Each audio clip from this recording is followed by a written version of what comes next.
Ok.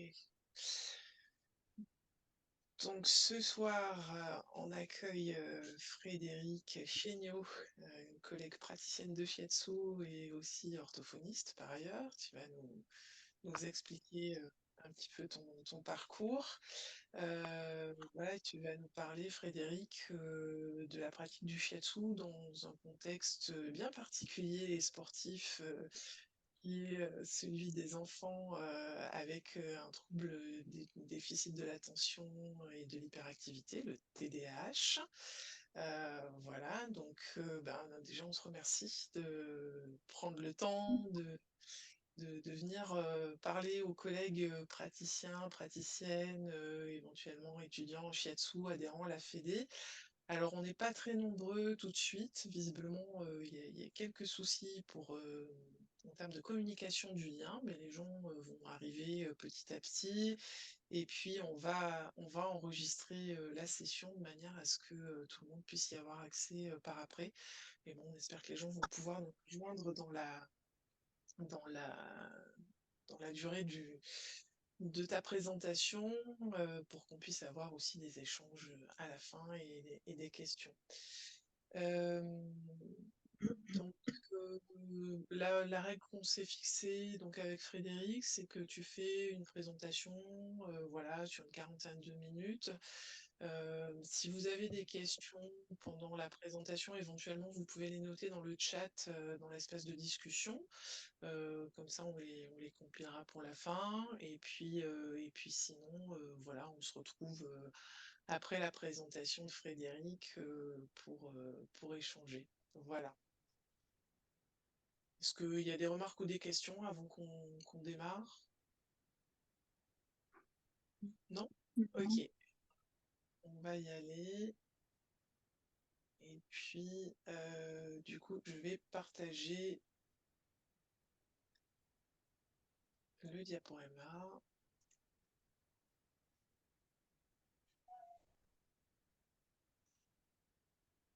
Est-ce que c'est bon pour tout le monde? Vous avez bien la vision du diapo? C'est tip top. Voilà, très bien. Eh bien, Frédéric, je te laisse te présenter et démarrer ta présentation. Eh bien, merci Anne. Bonjour à toutes, celles que je ne connais pas et celles que je connais et que je suis contente de retrouver ce soir. Je vous remercie en premier temps Fanny et Anne qui sont à l'initiative de cette invitation. Et bon, je me présente rapidement. Donc, je suis Frédéric Chéniaud, je suis orthophoniste à Saintes en Charente-Maritime depuis 18 ans cette année. Et en parallèle, je suis praticienne en shiatsu, affiliée à la Fédé depuis 2 ans. Je suis venue au shiatsu parce que dans certaines prises en charge ortho, je me retrouvais un petit peu limitée avec mes seuls outils de technicienne orthophoniste. Et il m'a semblé nécessaire pour plusieurs pathologies, la voix dans un premier temps, et puis des troubles des apprentissages, des maladies dégénératives ultérieurement. Ça m'a semblé intéressant d'accompagner les gens de façon plus globale, en tout cas d'aller chercher des outils un petit peu en dehors des sentiers battus. Et le shiatsu s'est révélé très pertinent voilà, pour plein de choses, notamment pour s'occuper des enfants qui présentent un TDAH. Et ça a été le thème de mon mémoire il y a 2 ans. Voilà, l'apport du shiatsu pour les enfants présentant un TDAH. Et c'était très, très chouette. Et ça a été le début de quelque chose que je suis ravie de partager avec vous ce soir. Donc, le TDAH, on va déjà avoir une petite définition, quelque chose de très synthétique. Si tu veux bien passer la diapo suivante, s'il te plaît, Anne. Le TDAH, c'est un acronyme donc, qui signifie trouble du déficit de l'attention avec ou sans hyperactivité. L'hyperactivité n'est pas une condition nécessaire. Le trouble de l'attention, en revanche, il est toujours là. C'est ce qu'on appelle en médecine occidentale un trouble neurodéveloppemental, c'est-à-dire qu'il a un substrat neurologique, il y a quelque chose dans le cerveau qui est atypique. Et développemental, ça signifie que l'expression des symptômes se découvre au fur et à mesure du développement de l'enfant. Pour la médecine chinoise, on retrouve un grand chamboulement entre tous les éléments.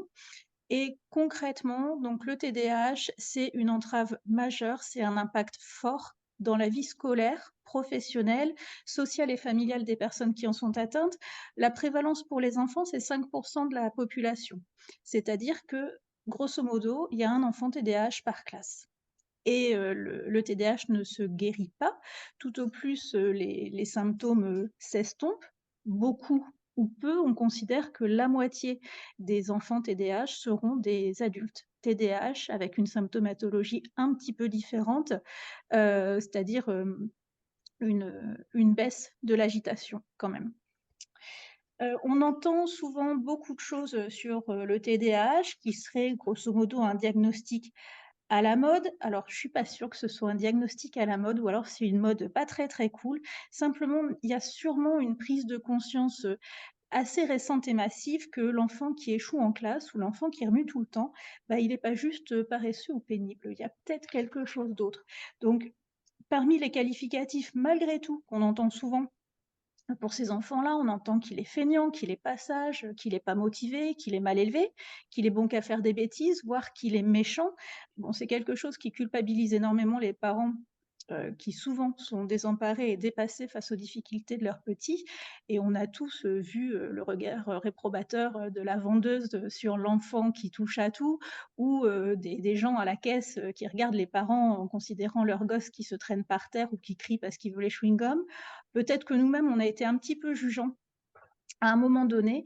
Ce qu'il faut voir, c'est que l'enfant fait pas exprès. Mais ça, c'est un petit peu difficile de passer sur ce 1er, préjugé et en tout cas, l'enfant a une faible estime de soi et si les parents ne sont pas, comment dire? Se sentent jugés, l'enfant se sent jugé aussi, ça peut être compliqué. On entend beaucoup parler des écrans aussi. On se dit: «S'il est pas attentif, c'est sans doute qu'il y a trop d'écrans à la maison». Alors la réalité, scientifique, hein, maintenant établie, c'est qu'il y a une corrélation entre, les troubles de l'attention et la consommation d'écran et pas une causalité. C'est-à-dire que trop d'écran, ça peut majorer des troubles déjà existants. En aucun cas, ça peut être la cause du trouble. En revanche, on trouve, une notion de concurrence, c'est-à-dire que le temps passé sur les écrans entre en concurrence avec des activités qui seraient plus porteuses pour le développement de l'enfant, comme, lire, ou jouer ou parler avec des vrais gens, parfois simplement dormir et évidemment quand ces activités porteuses ne sont pas ou trop peu réalisées, le développement de l'enfant s'en trouve un petit peu entravé. Donc le TDAH, c'est en premier lieu quelque chose qu'on peut objectiver maintenant grâce à la neuroimagerie, c'est-à-dire on fait des IRM du cerveau. Et lorsqu'on fait une IRM du cerveau, on voit des anomalies dans la structure du cerveau, on voit un volume cérébral et un volume du cervelet qui sont diminués, on voit des anomalies dans certaines aires cérébrales et dans les connexions entre ces aires-là. On voit un amincissement cortical, hein. Le cortex, c'est la petite couche de cellules cérébrales qui recouvre le cerveau. Et puis, on constate aussi des anomalies fonctionnelles. Donc là, c'est un peu technique. Faut m'arrêter ou poser des questions après si jamais c'est compliqué. Euh, on sait qu'au repos, lorsque littéralement on fait rien, qu'on laisse vagabonder ses pensées, qu'on pense à rien de particulier, le cerveau consomme tout de même 20 de l'énergie totale qui est requise au fonctionnement de notre organisme. Et l'engagement dans une tâche attentionnelle, induit lui une augmentation de seulement 5 de cette consommation énergétique. Donc ça a posé question. Cette observation, qui a été fortuite, elle a mené à la compréhension du fait qu'il existe dans le cerveau un mode par défaut. C'est-à-dire que certaines zones sont en activité quand on fait rien et que ce mode par défaut se désactive. Alors je grossis un petit peu le trait, mais c'est ça, lorsqu'on propose, des tâches, qui requièrent du langage, qui requièrent, le fait de s'imaginer des choses, de calculer, de raisonner ou de mémoriser. Donc le mode par défaut, il est plus actif au repos que lors d'activités exigeantes, en ressources attentionnelles. Et c'est ça, en fait, qui fait défaut, pour le coup, aux enfants TDAH, c'est que le mode par défaut, il se désactive pas quand il y aurait besoin qu'il se désactive. Et l'activité des zones cérébrales qui lui sont dévolues rentre en concurrence avec celle qui devrait s'activer lorsqu'il rentre dans une tâche qui requiert de la concentration, de l'attention ou l'utilisation des fonctions exécutives. Donc cette activité qui persiste ou qui émerge au cours d'une tâche, eh bien, elle empêche la bonne réalisation de la tâche et entraîne une baisse de performance.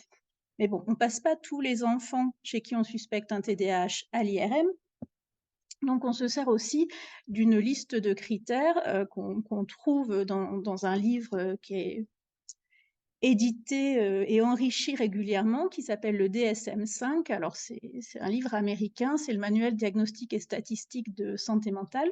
5, c'est parce que c'est la 5e édition et on a une liste de critères qu'il faut remplir pour, déterminer si l'enfant est TDAH ou pas. Et parmi ces critères, il y en a 3 qui sont essentiels, qui sont le critère du dysfonctionnement de l'attention, le critère d'impulsivité et le critère d'agitation. Ces critères doivent être présents depuis au moins 6 mois et avoir un impact fort, un retentissement fort sur tous les aspects de la vie de l'enfant.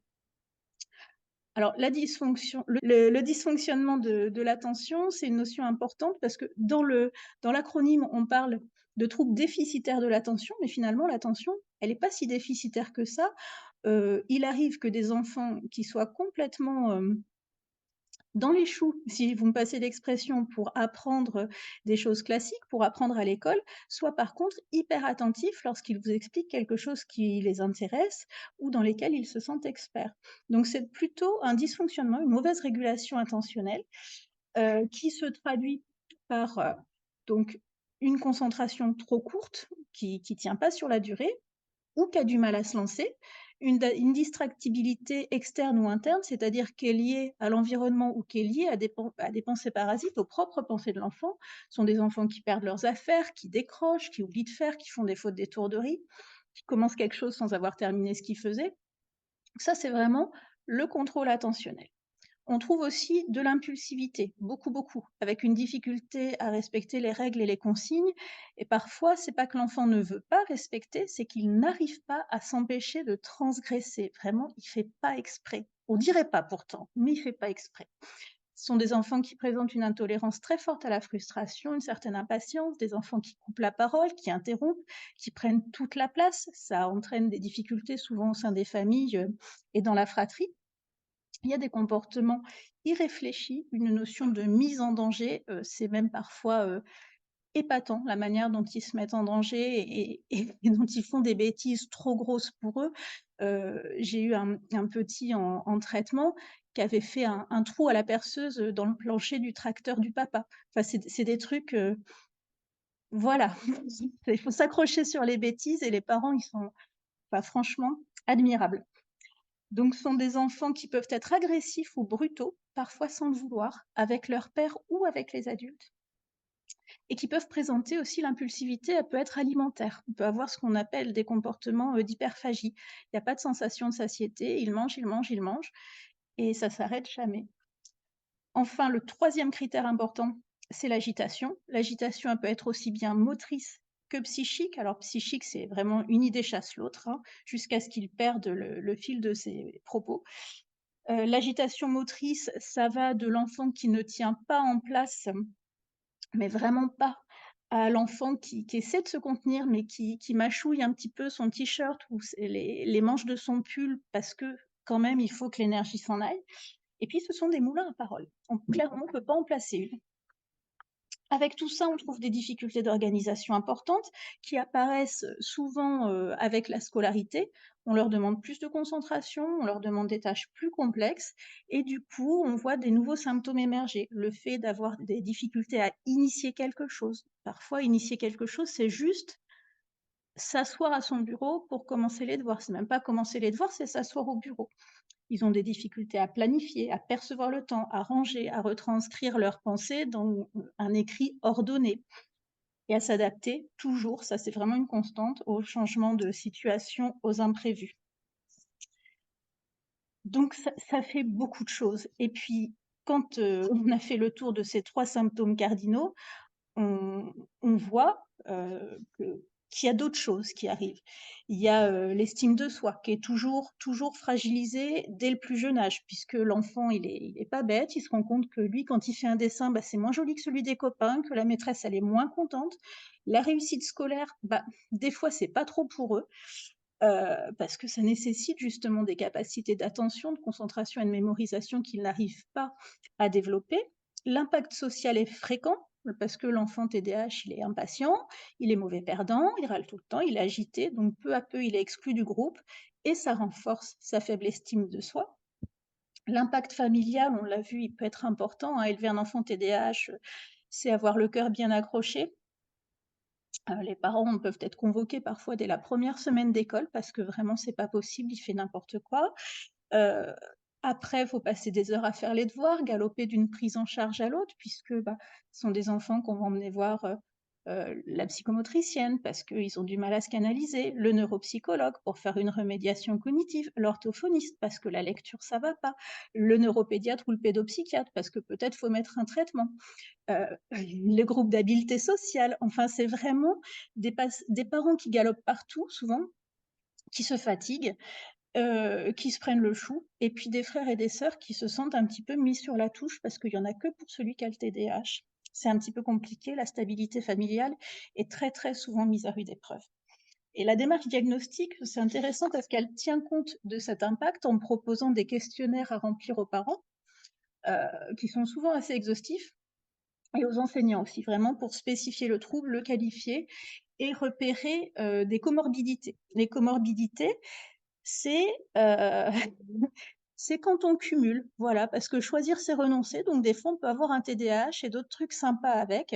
En premier lieu, les troubles anxieux ont une forte prévalence chez les enfants TDAH. On trouve 25 à 40 de troubles anxieux, et c'est pas cool parce que l'anxiété, elle accapare les ressources, de traitement de l'information et de mémoire de travail et amoindrit encore les performances scolaires. On trouve aussi des troubles du sommeil et de la vigilance. Les troubles de la vigilance, c'est la somnolence diurne, heu et des enfants qui ont du mal à se coucher ou qui ont du mal à se réveiller, qui se réveillent en pleurs, qui peuvent pas se rendormir tout seuls, qui font des cauchemars parfois, qui sont somnambule. Là aussi, il y a un fort impact familial parce que les parents et les petits frères, aimeraient bien dormir et puis scolaire aussi à cause de la fatigue. Parfois, les questionnaires mettent en évidence des troubles oppositionnels avec provocation, ce qu'on appelle les TOP. On décrira ça un petit peu plus loin et parfois beaucoup plus grave, des troubles des conduites, où là, les normes sociales ne sont pas respectées. On a des conduites, vraiment, de vol, de mensonge, d'abus de substances, des conduites délictuelles. C'est souvent précurseur de conduites antisociales. Il y a très peu d'empathie, enfin ça fait des adultes, assez dangereux finalement. Parfois, l'évaluation de la qualité des interactions révèle des troubles du spectre autistique. On trouve aussi des tics, des TOC, des troubles du comportement alimentaire et puis des troubles spécifiques du langage, pardon, même pas du langage, des apprentissages.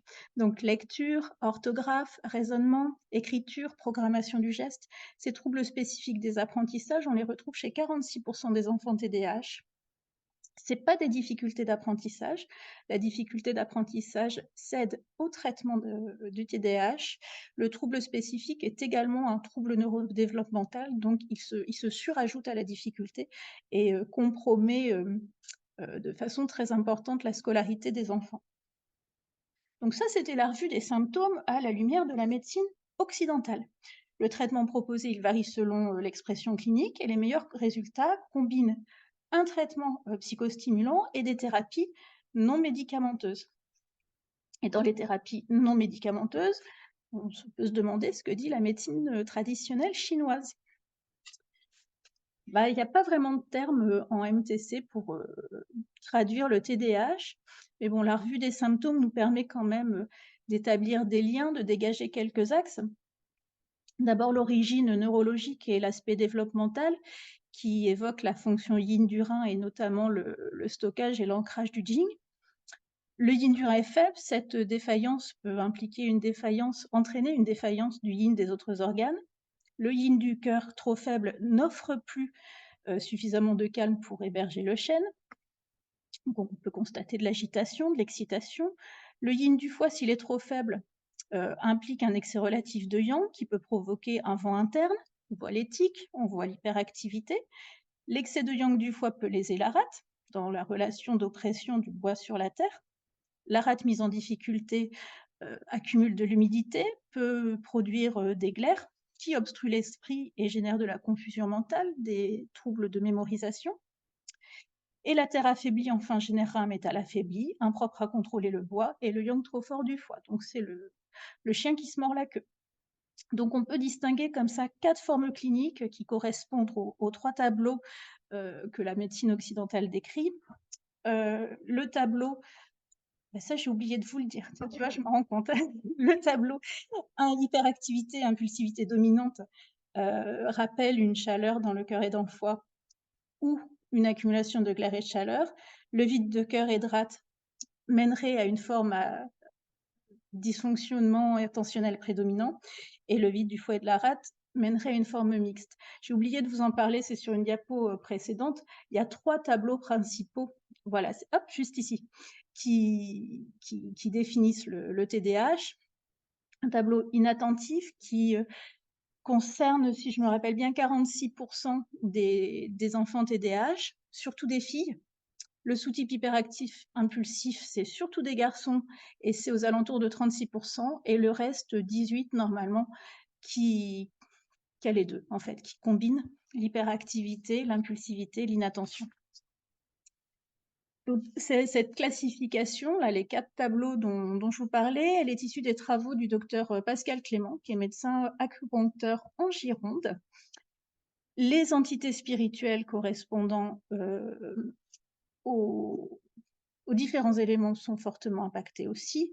Le chêne n'est pas tranquille, donc la capacité à être présent à ce qui les entoure est fortement compromise chez les sujets TDAH. Le rein ne peut pas stocker le yin correctement, le zi en est affecté, sa faiblesse va entraîner une difficulté à aller au bout de ce qui a été entrepris. Le run prend trop de place et il semble parfois hors de contrôle chez les petits TDAH. Le yi de la terre est faible, la concentration, la réflexion, la mémorisation sont affectés. Enfin, le pot est affaibli et les échanges avec l'environnement peuvent être perturbés. On trouve parfois des formes très très précoces. On retrouve des commentaires à l'anamnèse du style « Ah bah ça m'étonne pas qu'il soit hyperactif, il faisait déjà la nouba dans mon ventre » ou bien « Il est passé directement de assis à courir, il a jamais fait de 4 pattes, il a jamais su marcher normalement ». Donc ça peut faire penser à une contribution, une implication des merveilleux vaisseaux. Bernard de Souter décrit des résultats probants en acupuncture sur le TDAH en procédant au traitement de Yang Xiaomai et de Yin Weimai. Bon, je vous avoue que ça, je l'ai pas fait. Je peux pas vous dire plus, je ne fais que le citer. Voilà, voilà. Et puis après, ce qui nous intéresse quand même, c'est le shiatsu. Donc, moi, j'ai été formée en zen shiatsu. C'est donc la théorie de Masunaga qui a éclairé un petit peu ma réflexion autour du TDAH. Donc Masunaga était parti du principe que ce qui se passe dans une cellule, et même ce qui se passe dans un organisme unicellulaire comme l'amibe, c'est pour ça qu'on parlera de théorie de l'amibe après, doit avoir cours pour l'ensemble des cellules de notre organisme, et que chaque couple de méridiens répond à un besoin de cette cellule, et par là de toutes nos cellules. Il décrit ainsi 6 stades dans le cycle de la cellule ou le cycle de l'amibe. Ce qu'on voit au niveau de l'enfant de TDAH, de l'enfant TDAH, pardon, c'est que le 3e, le 5e et le 6e stade seraient impactés. Les 2 premiers stades du cycle consistent à s'individuer et à assurer ses besoins primaires, hein. Et puis après, l'énergie est au centre et le sujet, la cellule, doit assimiler pour être présent au monde, centré, en éveil. Donc ça, présent au monde, centré, en éveil, ça va pas bien pour le TDAH. Et ça répond au loge-feu avec les méridiens cœur et intestin grêle. Les stades suivants sont plus tournés vers l'extérieur. Le cœur, le centre étant normalement satisfait, le sujet peut partir explorer le monde, être confronté à ses dangers et aussi faire des expériences et s'intégrer dans un groupe, ou du moins coexister harmonieusement avec ses semblables. Là, ça coince un peu pour notre petit TDAH, et ça concerne les méridiens maître-cœur et triple réchauffeur.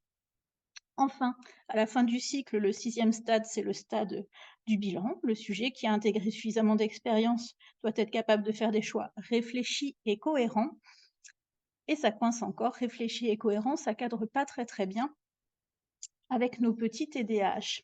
Je vous ai mis l'image de ce bouquin parce que c'était assez parlant avec la théorie de Masunaga et notamment au niveau du rôle du méridien triple réchauffeur qui, en Zen Shiatsu, heu, amène notre conscience à la surface et permet consciemment de réguler l'ouverture et la fermeture des frontières, interpersonnelles, c'est-à-dire réguler et s'adapter de manière constante à notre environnement et ça, c'est quelque chose que les petits TDAH ne savent pas faire. Donc ça, c'était la partie théorique, théorique. J'espère que ça va, que j'ai pas perdu personne. Maintenant, on va rentrer dans le vif du sujet et je pouvais pas ne pas vous parler de mon chouchou absolu, qui l'est encore, c'est pas bien de le dire, mais c'est la réalité, qui a été au départ de mon travail de mémoire.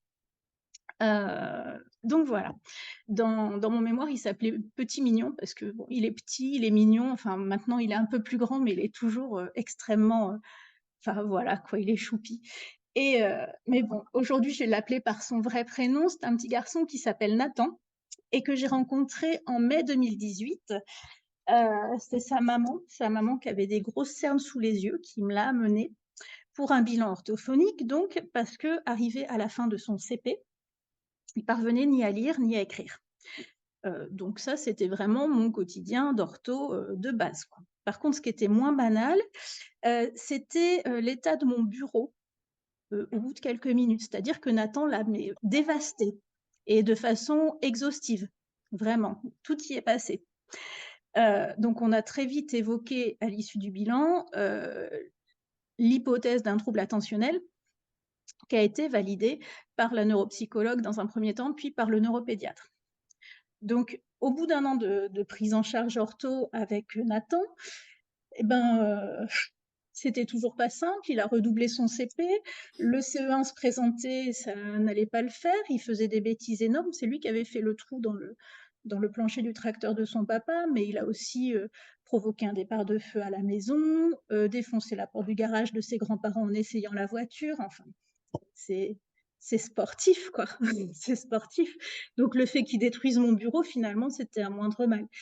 Et et donc vraiment, on a essayé plein de choses en termes de techniques orthophoniques, en termes de remédiation pédagogique avec la maîtresse, mais ça coinçait tellement qu'il a fallu se résoudre à parler, médicaments. Donc ça a été compliqué pour les parents, mais ils ont fini par accepter quelques mois après cette discussion qu'on avait eue. Et puis on s'est dit avec la maman, finalement, le seul truc qu'on n'a pas essayé avec Nathan, c'est le shiatsu. On s'est dit: «Pourquoi pas?» heu, donc on a essayé et et c'est pour ça que j'ai dit que c'était toutou youtou, en fait, le shiatsu TDAH, parce que vraiment ce petit mais poussé dans mes retranchements, vraiment, mais voilà, ça se fait, ça fout un peu les jetons, mais ça se fait et c'est plutôt chouette. Donc c'est de ça que nous allons parler, maintenant. Heu, hop, de ce qu'on peut faire si on a envie d'essayer. Parce que quand même, là, c'est ça a l'air cool, j'en parle, je suis détendue, mais sur le coup, il y a 4 ans maintenant, mon optimisme naturel a été un petit peu bousculé par, le nombre d'obstacles sur lesquels il a fallu passer pour proposer à Nathan, quelque chose qui ressemblait à un shiatsu un peu qualitatif quand même. Donc ce qui suit a pour objectif d'aplanir ces difficultés afin que ceux qui n'ont pas encore tenté l'aventure du shiatsu pour les enfants TDAH conservent, eux, tout leur optimisme. Alors quand même, autant le dire tout de suite, travailler dans le calme, initier le receveur à fermer les yeux, à se laisser aller, pratiquer dans un environnement épuré et dégagé qui permet des déplacements fluides et limiter au maximum les sources de distraction pour bien rester dans son hara et offrir au receveur un état de détente optimal, eh ben tout ça, c'est mort.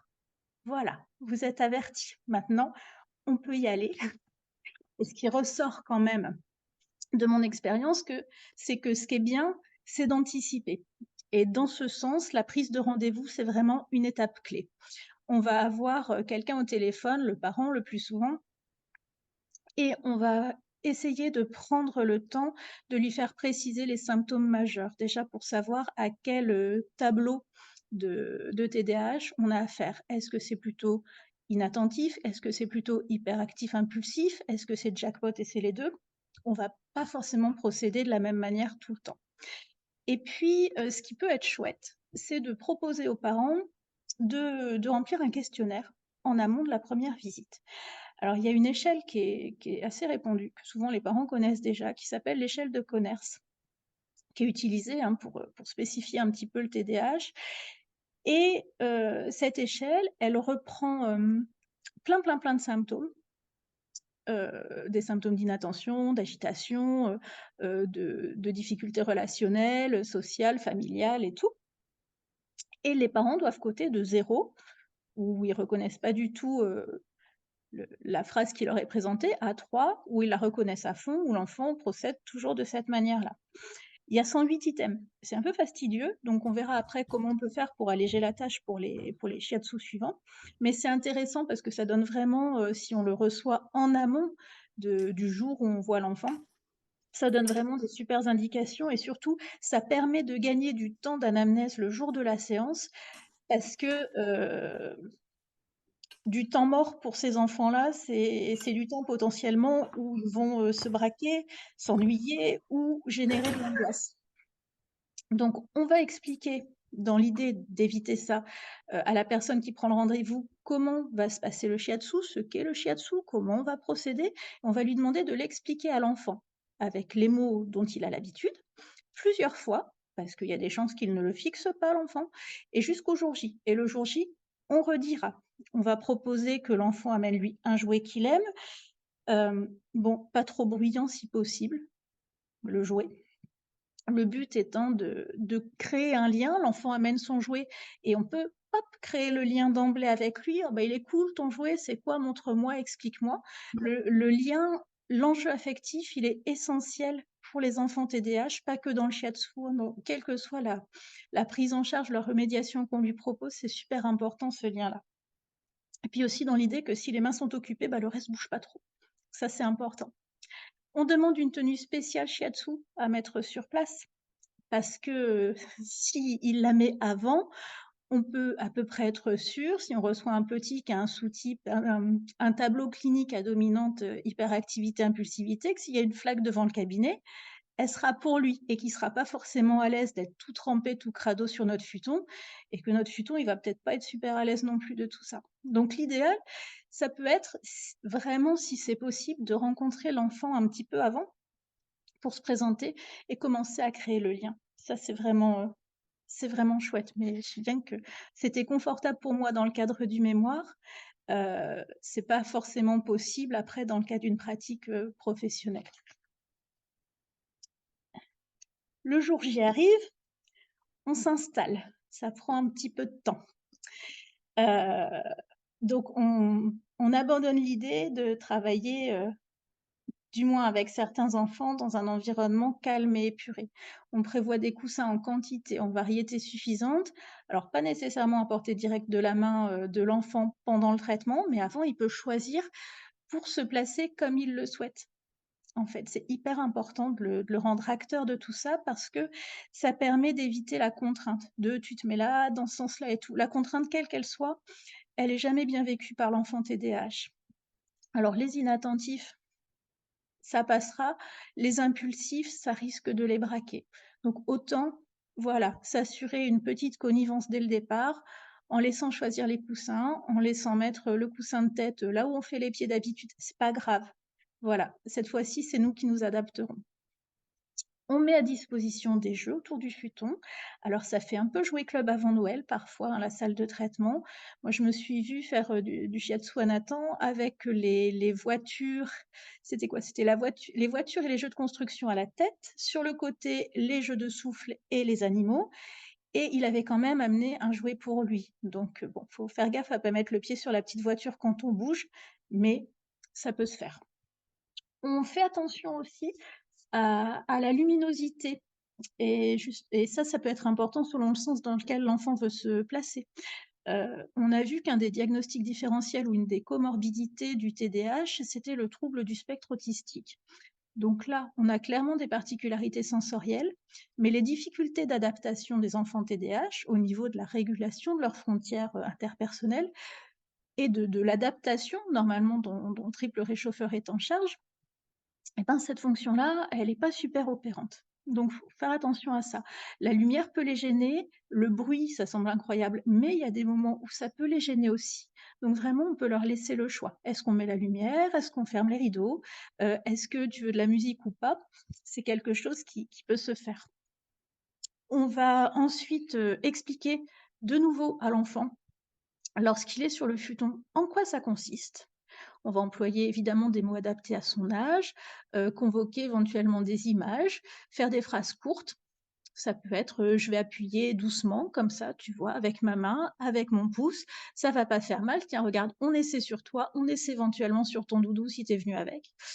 Et souvent, enfin souvent, régulièrement, c'est bien de se mettre d'accord sur combien de temps ça va durer. La perception du temps, elle est, souvent altérée chez nos enfants TDAH.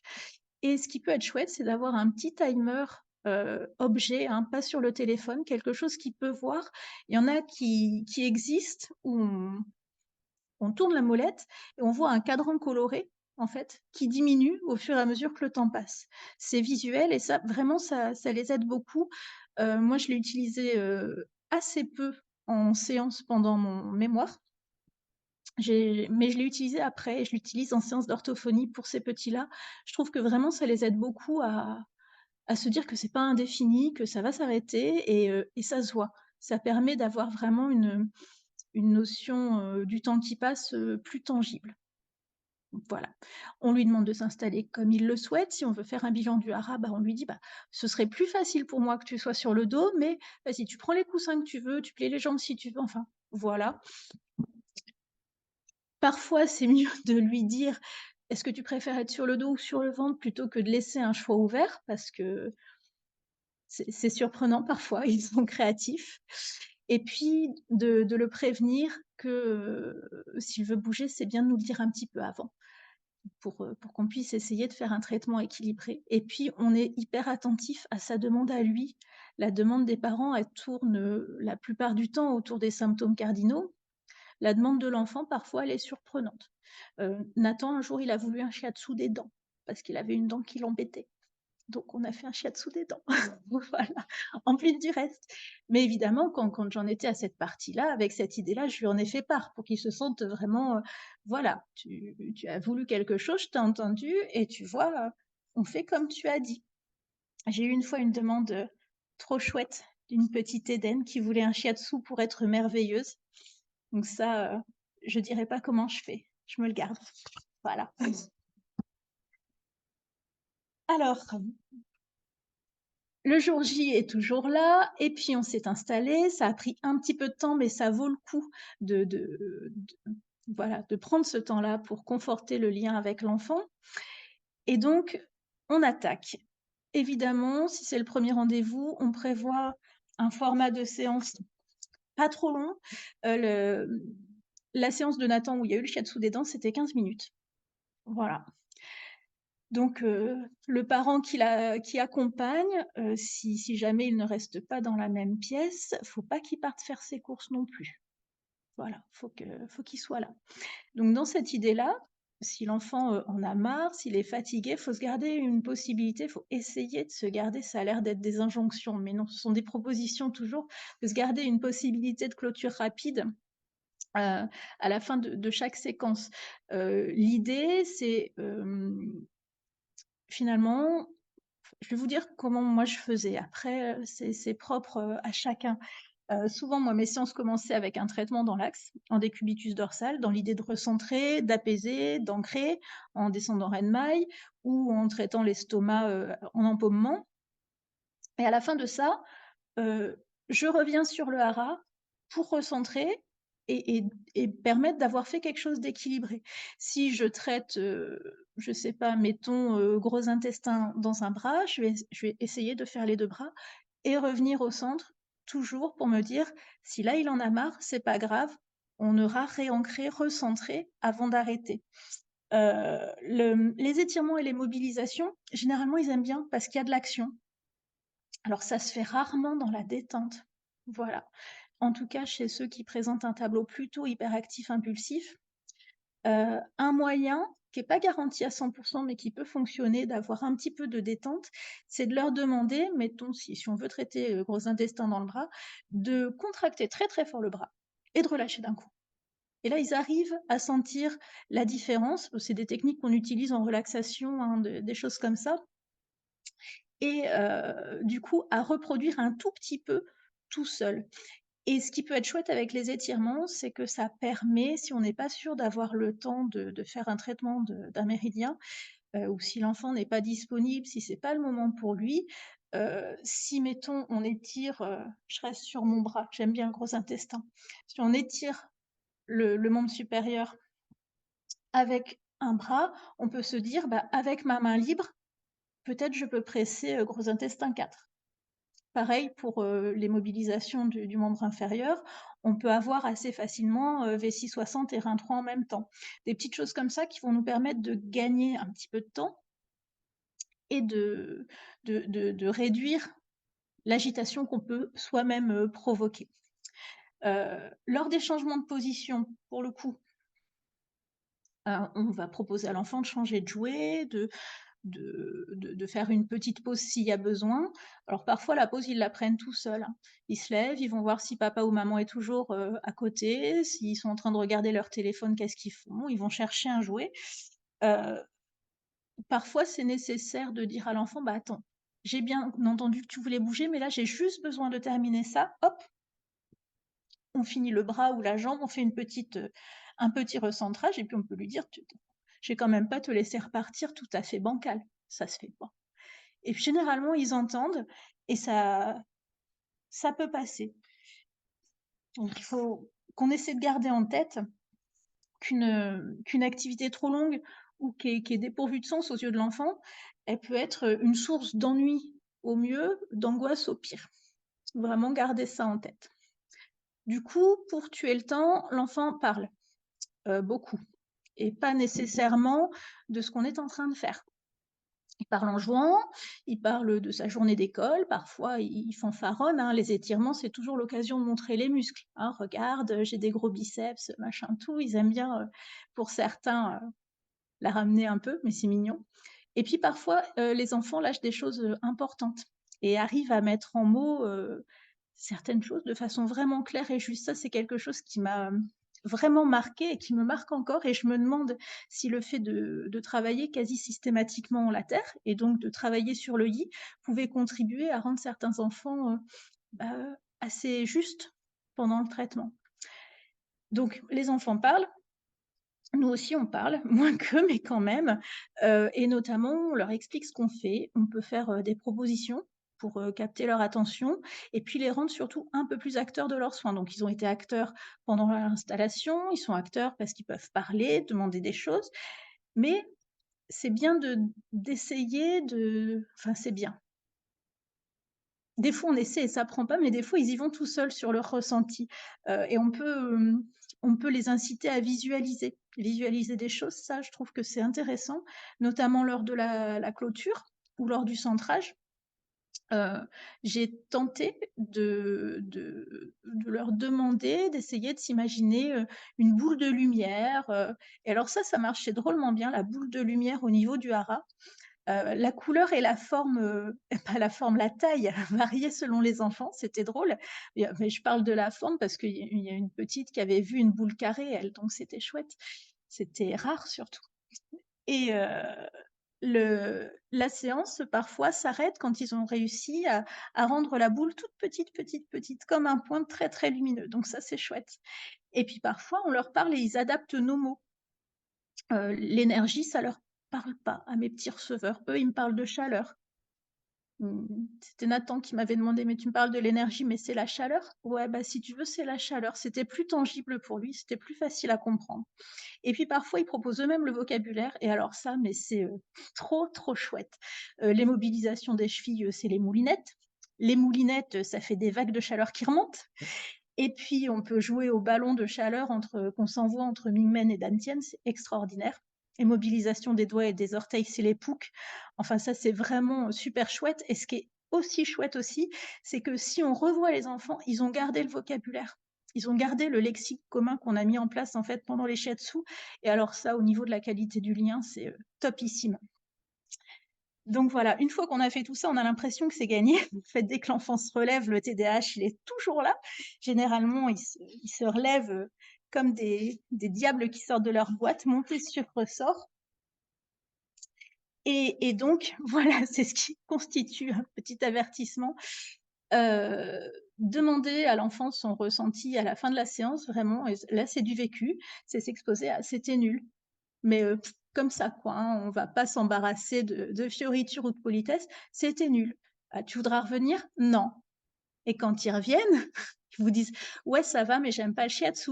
Bon, bah, voilà, faut pas tout prendre pour argent comptant, faut même rien prendre du tout pour argent comptant et garder en tête qu'il peut y avoir, voilà, on est passé dessus un peu vite tout à l'heure, un trouble oppositionnel avec provocation, donc c'est très, très fréquemment, associé au TDAH.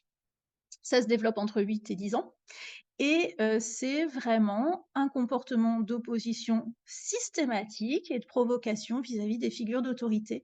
C'est-à-dire que les parents, sont pas très bien du fait du trouble de l'enfant, savent pas trop à quel sens se vouer en termes de prise en charge, de décision thérapeutique et que l'enfant qui ressent cette, vulnérabilité, eh ben, il se sent insécure, donc il y a un besoin de contrôle qui est accru et puis une confrontation active, hein, c'est des insultes, c'est des coups parfois, hein. J'ai vu des mamans prendre des claques. Donc si quelqu'un demande à la fin du shiatsu à l'enfant comment c'était, eh ben, c'est pas forcément nous, voilà. Mais ça se calme après. Mais il faut garder ça en tête devant un refus vraiment, vif ou des gestes un petit peu lestes. Voilà, c'est pas forcément que ce qu'on a fait n'a servi à rien ou n'a pas plu. C'est peut-être qu'on est vraiment dans le cadre d'un trouble oppositionnel avec provocation. Alors ensuite, à quoi on peut s'attendre en termes de résultats? Bah, ça dépend parce que c'est difficile d'avoir un retour précis des enfants. Ils savent pas forcément très bien dire. Et du coup, c'est important ce questionnaire, qu'on aura pu faire, remplir aux parents au départ parce que on pourra, ce premier questionnaire, faire remonter les items les plus pertinents pour pas qu'ils aient à se retaper, il y a 108 items dans l'échelle de Coners, donc on fait remonter les plus pertinents, ceux qui ont été le plus parlants pour eux et on évalue ces items-là et c'est chouette d'avoir leur retour sur ces items-là. Ça nous permet, nous, bah, d'adapter et puis d'objectiver si on a envie de vérifier l'effet du traitement par le shiatsu.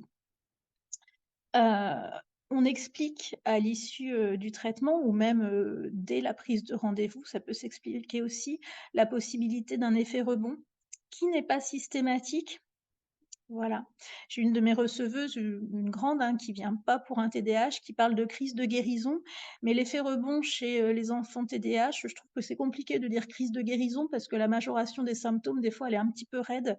Alors ça a pas été chez tous mes receveurs, ça a souvent été après le premier ou le deuxième shiatsu avant de se stabiliser, définitivement. J'ai eu des réveils en pleurs, des cauchemars, des difficultés à se concentrer, que ce soit en mode, vraiment difficulté à faire les devoirs ou, difficulté, à interagir. Une enfant qui est restée dans sa bulle. Une enfant un petit peu triste. Ça a duré, 2 f ouais. Ça a duré un petit peu longtemps pour cette petite, c'était une petite Manon. On avait fait un gros travail sur gros intestin, elle a vraiment lâché beaucoup d'émotions, mais ça a été un petit peu difficile à voir pour les parents et puis il peut y avoir, une agitation au moment où il faut se concentrer, hein, typiquement au moment des devoirs ou parfois une agitation tout court. Mais voilà, moi j'ai constaté, vraiment pour tous les petits avec qui j'ai travaillé pour mon mémoire et pour, 2 après, un changement assez net après le 3e shiatsu. Vraiment plus d'effet rebond et du positif ressenti par l'enfant et objectivé pour les parents. Donc le positif, heu, ce qui a pu être objectif avec les questionnaires, c'est vraiment une amélioration de toutes les catégories des items, évalués. L'attention, l'agitation, les apprentissages, la gestion des émotions, l'amélioration des relations, même pour, un de mes receveurs qui présentait un trouble du spectre autistique. Et j'ai pu traiter par la suite une jeune fille qui avait un trouble du spectre autistique avec un TDAH associé. Là, c'était dans l'autre sens, et il y a eu une amélioration des relations aussi. C'était vraiment intéressant, d'avoir le retour de sa maman là-dessus. Et de manière plus subjective, quand on interroge d'une séance à l'autre, on voit une diminution, des troubles du sommeil, heu, notamment avec l'emploi pour, 2 receveuses, pardon, d'une technique, adaptée très librement du shiatsu des chênes, voilà. Les tics, ils diminuent et puis ils disparaissent. Et puis, le transit a été amélioré pour tous ceux qui étaient concernés, en particulier les garçons qui étaient médiqués, parce que les douleurs abdominales, c'est vraiment un effet secondaire fréquent du méthylphénidate, de la molécule qui est prescrite. Donc ça, c'est chouette parce que, alors je me suis pas étendue dessus, mais le traitement prescrit, le traitement médicamenteux prescrit, il a quand même une palanquée d'effets secondaires, qui sont pas très graves, mais qui sont gênants, et le shiatsu parvient assez bien, je trouve, à réguler ces effets secondaires, à les faire passer. Donc ça, c'est plutôt pas mal. Donc en conclusion, si on donne un shiatsu à un enfant qui présente un TDAH, eh ben, c'est trop bien. Parce que, c'est lui proposer quelque chose de nouveau, qui ancre vraiment au niveau physique, mais aussi au niveau verbal et au niveau, mnésique ou mémoriel. Ça, c'est vraiment ce qui m'a frappé le plus, hein. Vraiment, en quelques séances, les enfants parvenaient à être attentifs à l'instant présent et à verbaliser leurs ressentis, et ça, c'était un petit peu inédit. Alors, être dans l'instant présent, c'est différent de être dans l'immédiateté. L'immédiateté, ils y sont tout le temps. Ils sont toujours dans une espèce d'urgence, d'une impulsion qui les domine et qui souvent les contraint, et là, ils ont pu expérimenter, même très, très brièvement, une petite prise de recul. Mais cette prise de recul, même si elle est toute petite, elle est indispensable pour laisser de la place à la réflexion et à l'apprentissage, quel qu'il soit. Donc ça, c'est top. Ils sont parvenus en fait à faire un petit pas de côté qui permet de comprendre, d'assimiler et de retenir, et cette capacité de rétention aussi, bah, pour le coup, c'est quelque chose que je retiens moi. Il y avait qu'à voir le lexique, hein, tout le vocabulaire du shiatsu qui a été mis en place pendant les séances et qui a été repris dans les séances suivantes, alors que franchement, en tant qu'ortho, pour ceux que je suis aussi en ortho, jamais, les mécanismes de lecture ou de transcription, ils ont été mémorisés de cette manière-là. Donc il y a vraiment un truc qui se passe avec le toucher, avec cette technique-là en particulier. Donc c'est bien aussi parce que les symptômes du TDAH sont améliorés, mais les troubles connexes aussi, donc ça, c'est intéressant.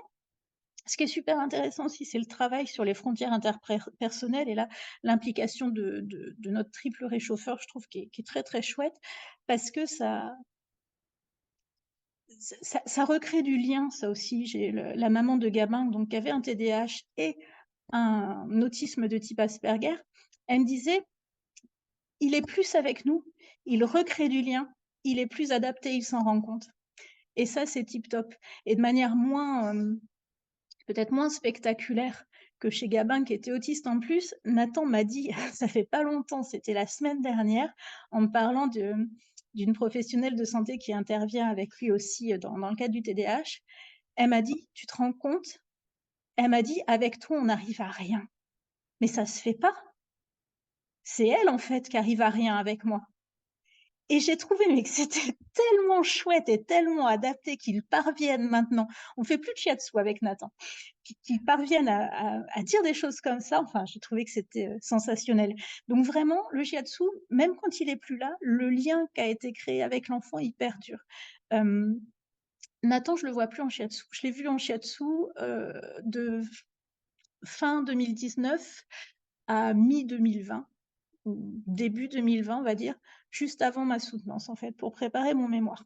Mais je le vois toujours en orthophonie, et ce lien, il perdure.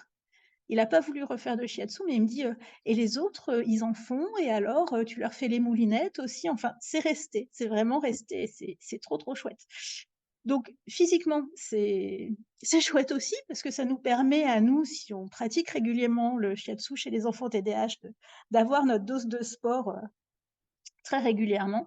Et puis la cerise sur le gâteau, et ça c'est bah, voilà, ça mériterait d'être vérifié de manière, beaucoup plus large, mais de sur l'étude que j'ai eu la chance de mener, et ben, les effets du shiatsu, ils perduraient après le dernier shiatsu. 10 semaines au minimum et jusqu'à plus de 6 mois pour un de mes receveurs, et et ben, ça, c'est cool parce que même que, entre guillemets, 10 semaines, ça change un peu la vie à la maison et ça permet de laisser le temps d'apprendre deux trois trucs. Donc voilà, j'ai terminé. J'espère que ça vous aura intéressé, surtout donné envie de pratiquer, le shiatsu auprès des enfants TDAH parce que bon, c'est sport, c'est sûr, ça demande, de l'adaptation, mais bon, après tout, à eux, on en demande tout le temps de l'adaptation. Ça chamboule nos habitudes de pratique, mais vraiment ça, c'est hyper gratifiant. C'est hyper gratifiant de réussir à élargir un petit peu notre zone de confort et d'avoir le sentiment de contribuer un tout petit peu à poser ces enfants qui ont tellement du mal à ne pas être éparpillés. Enfin voilà, allez-y, allez-y, c'est cool. Voilà, merci beaucoup. Merci à toi, Merci. Frédéric, pour ce partage très riche, à la fois théorique, super pratique. C'était vraiment un super exposé. Merci Merci. beaucoup. Et ben maintenant, je vais laisser la place aux questions. Alors, je vois que Delphine a posé déjà une question sur le temps que tu prévois entre deux séances. Alors, je prévois pas en fait, Delphine, je fais vraiment, à la demande. Heu, les 3 premiers shiatsu sur, la population que j'ai eue pour mon mémoire étaient assez rapprochés, genre tous les 15 jours. Donc c'était les shiatsu pour le mémoire, donc bah, forcément c'était gratuit. Pas de problème. Mais malgré tout, pendant le mémoire, j'ai eu un gamin qui venait d'un petit peu loin, qui avait, un peu plus d'1 heure de route pour venir. Donc là, on planifiait plutôt tous les mois. C'était pour Gabin, le petit, enfin le grand, lui, il était grand, il avait 13 ans déjà, qui présentait aussi l'autisme de type Asperger. Là, on prévoyait. Pour, d'autres, jeunes, c'était eux qui demandaient à leurs parents de m'envoyer un petit message, ou qui, pour une une une grande préado, on va dire, c'était elle. Elle avait un téléphone qui m'envoyait un message directement pour prendre rendez-vous. Voilà. Donc il n'y avait pas de règle absolue. Voilà, c'était plus, on fait le shiatsu, on pose quelques jours, on voit ce que ça donne, on renseigne le questionnaire et on prend rendez-vous. Voilà, il n'y avait pas de règles forcément établies. Pour la petite que j'ai revue après, TSA avec un TDAH, donc TSA, j'abrège, mais c'est trouble du spectre autistique, hein, c'est une gamine autiste. Donc avec un TDAH, là, c'était à sa demande à elle aussi. Elle a voulu découvrir parce que sa maman venait, et après ça a été à sa demande, aussi.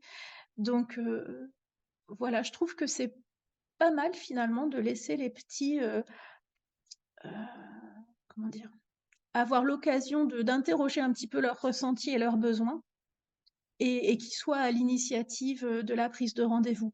Alors après, c'est des plutôt grands que j'ai traités jusqu'à maintenant. C'était des enfants, c'était non, c'était pas Nathan, c'était, Marandra la plus jeune, elle avait pratiquement 8 ans quand on a commencé. Donc c'est des enfants aussi, tu vois, d'âge scolaire, qui ont l'habitude, de parler, de demander des trucs, enfin, c'est pas j'ai pas fait chez les tout petits. Ce serait sans doute intéressant. Voilà. Merci. Est-ce qu'il y a d'autres questions? Parce que la présentation de Frédéric suscite des questions ou des remarques de votre part, ou des partages d'expériences aussi. Ah oui, moi je prends les partages d'expérience. Si. Ah, Mathieu met un petit mot, attends, j'ai pas tout. J'ai eu la chance, j'ai eu la chance une fois de pouvoir pratiquer avec une petite fille possédant des troubles plus tournés vers l'attention et en effet, en travaillant sur le Roon et le Yi au sein d'un kata freestyle, on a eu des résultats sympas, objectivés non pas par la maman, mais plus par l'enseignante. Voilà. Ah, c'est chouette. Mais je crois vraiment que travailler la loge terre, c'est hyper important. C'est pas ce qui émerge en premier dans le tableau, en particulier quand ils sont hyperactifs, impulsifs, mais je crois vraiment que c'est ça qui leur permet d'avoir le petit temps de réflexion, de faire ce petit pas de côté qui leur permet d'être un peu penchés sur leurs ressentis, de pouvoir le verbaliser et du coup de pouvoir amorcer un processus ouais, de mémorisation et de réinvestissement de ce qui a été dit.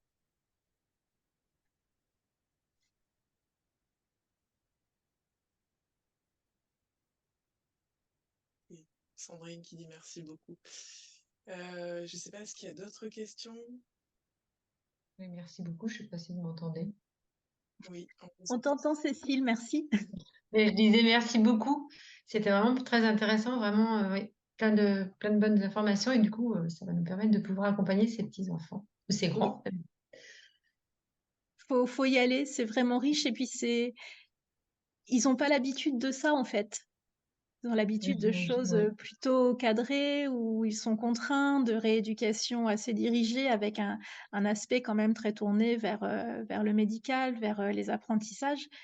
Et là, c'est une autre approche qu'on leur propose et c'est chouette. Et c'est chouette parce que ça vient vraiment en adjuvant, en complémentarité avec le traitement médicamenteux, parce que ça peut pallier certains effets secondaires et surtout ça, enfin, et aussi, pas surtout, ça vient travailler des aspects que le médicament n'améliore pas. Et puis, ça vient aussi en adjuvant de thérapie de groupe. Je pense notamment au groupe d'habileté sociale.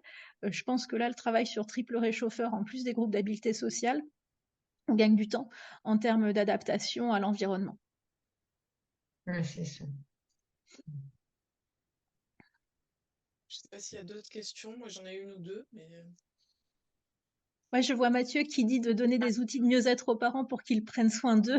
C'est clair, ils sont nazes les parents, ils sont super fatigués. J'avais une maman qui allait voir une praticienne en shiatsu, en plus c'était pas moi. Elle avait la sienne et sa petite avait la sienne aussi.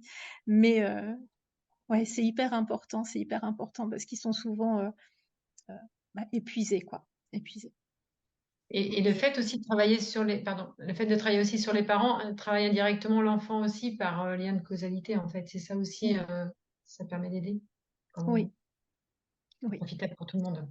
Ça contribue à un meilleur climat à la maison, c'est clair. euh, justement, là, sur la présence des parents, tu l'as un petit peu évoqué. Moi, je voulais te demander comment tu discutes avec les parents et l'enfant sur la présence du parent, à quelle distance, comment, voilà, comment ça se passe pendant la séance. Alors, habituellement, on va dire hors contexte TDAH, j'aime bien que les parents soient là au moins pour la première séance. Je trouve que c'est sécurisant pour tout le monde, surtout s'ils savent pas ce que c'est le shiatsu. Parce que moi, la première, j'aimerais savoir ce qu'il en retourne si on propose à ma fille une thérapie où on touche. Voilà, clairement. Après, j'ai la chance d'avoir pratiqué pour mon mémoire et de pratiquer actuellement dans un endroit où il y a 2 pièces qui communiquent. Et alors, je trouve que c'est vraiment la configuration idéale parce que s'il faut que papa ou maman soit à côté du futon, voire sur le futon, c'est possible. S'il faut qu'ils soient à côté et qu'on laisse la porte ouverte, c'est possible. Donc, c'est des choses. Pour le premier shiatsu, je dis à l'enfant, je préfère que papa ou maman soient là. Ça, je déroge pas. Mais après, je laisse le choix. Et après, ça se discute avec les deux, avec le parent et l'enfant. Surtout avec l'enfant, à vrai dire. Voilà, tu donnes la priorité à l'enfant. Ouais.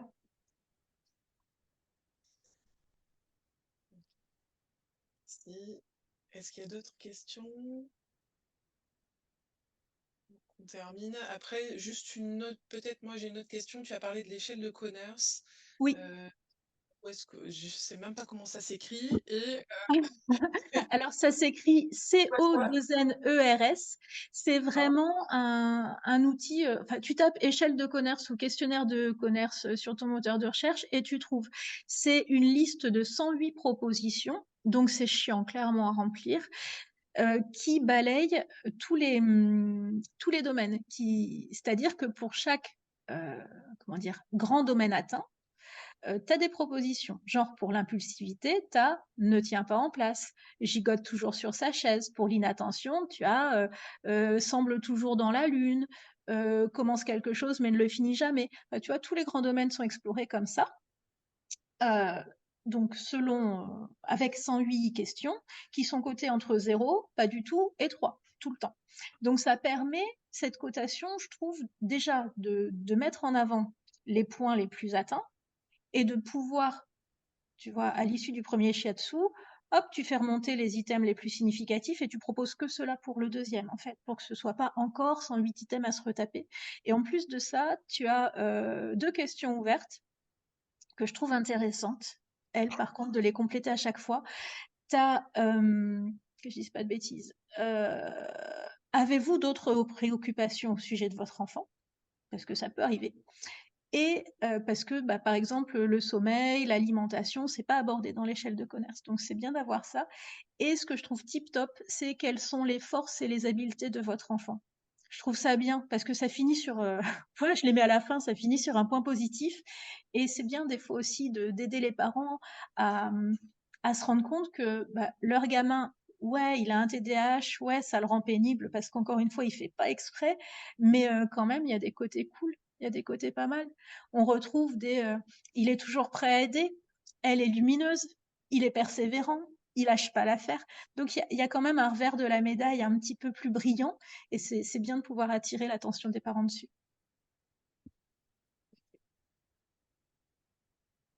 Et du coup, il y a des chances que si le diagnostic a déjà été posé, ce questionnaire, il est déjà rempli Ah peut-être oui, avec un autre. oui, ils connaissent.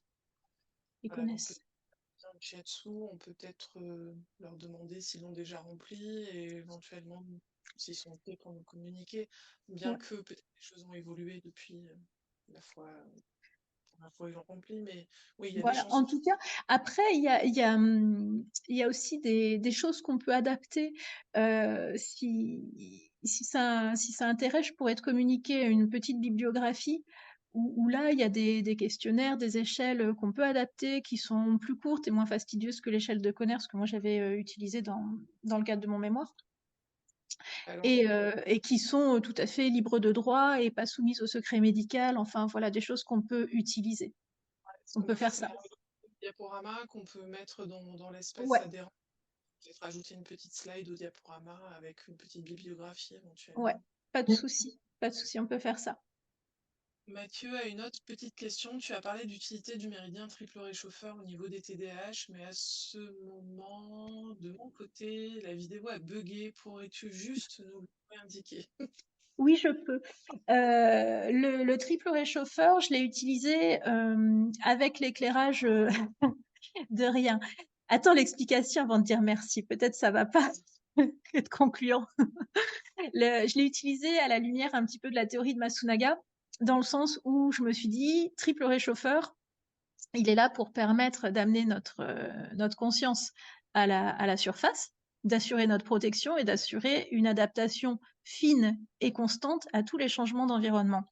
Et ça, je l'ai relié à la notion de frontière interpersonnelle qui est fortement mise à mal chez les enfants TDAH. Donc les frontières interpersonnelles, c'est pas tout à fait les frontières énergétiques, hein, où on serait peut-être plus sur le rôle du poumon, en tout cas en Zen Shiatsu. C'est vraiment comme une bulle psychologique qui entoure, hein, c'est une théorie psy, hein, les frontières interpersonnelles, qui est imperméable si on veut pas laisser rentrer l'autre ou si on veut se couper de notre environnement, qui devient très perméable quand on laisse tout entrer. Par exemple, quand on est super amoureux et que c'est la fusion totale, ou quand on vient d'avoir un bébé, là on est en perméabilité max avec l'objet de notre amour. Entre les deux, on parle de frontières semi-perméables. C'est l'état, on va dire, le plus fréquent chez les gens qui vont à peu près bien. où on est capable d'être empathique tout en conservant ses capacités de centration. Et donc le degré de perméabilité, il varie selon la sensibilité, la situation vécue, les émotions. Et les frontières interpersonnelles, c'est bien qu'elles soient un peu souples.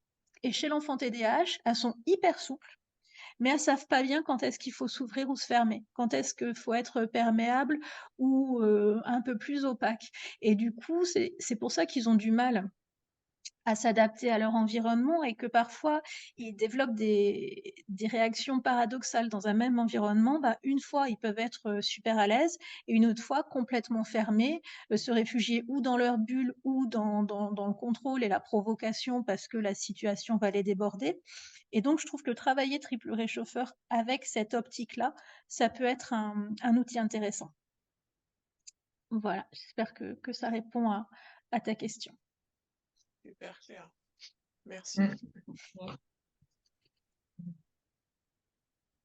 Bon, bah écoute, s'il n'y a pas d'autres questions, Alors moi, j'ai juste une question qui est juste par rapport à la conférence. En fait, on n'a pas du tout reçu de lien. Impossible d'aller sur nos espaces personnels pour retrouver. Donc, du coup, je suis passée par Instagram et j'ai réussi à voir Mathieu qui a dû vous envoyer un petit message.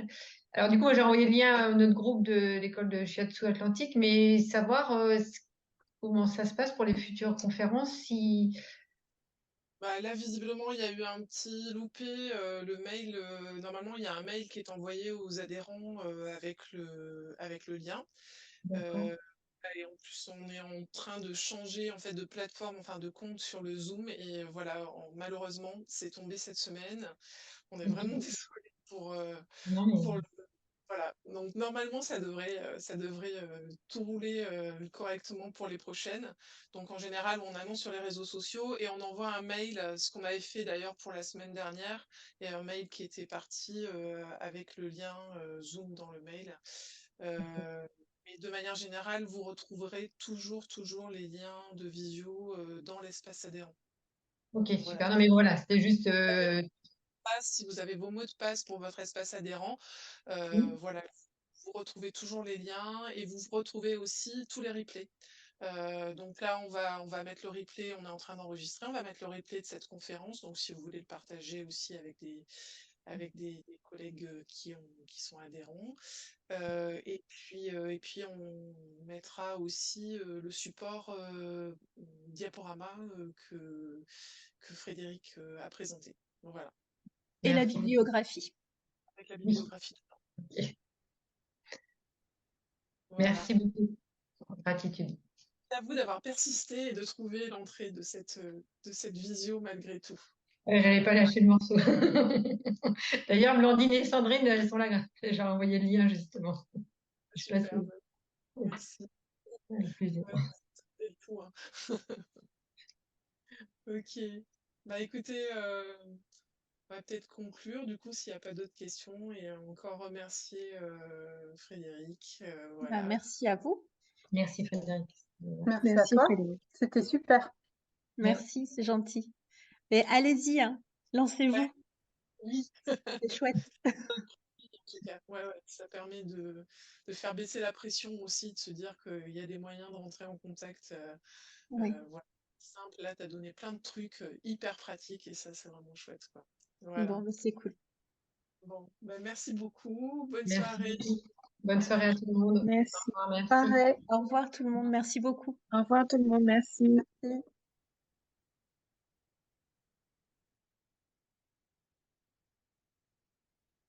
J'arrête l'enregistrement comme ça.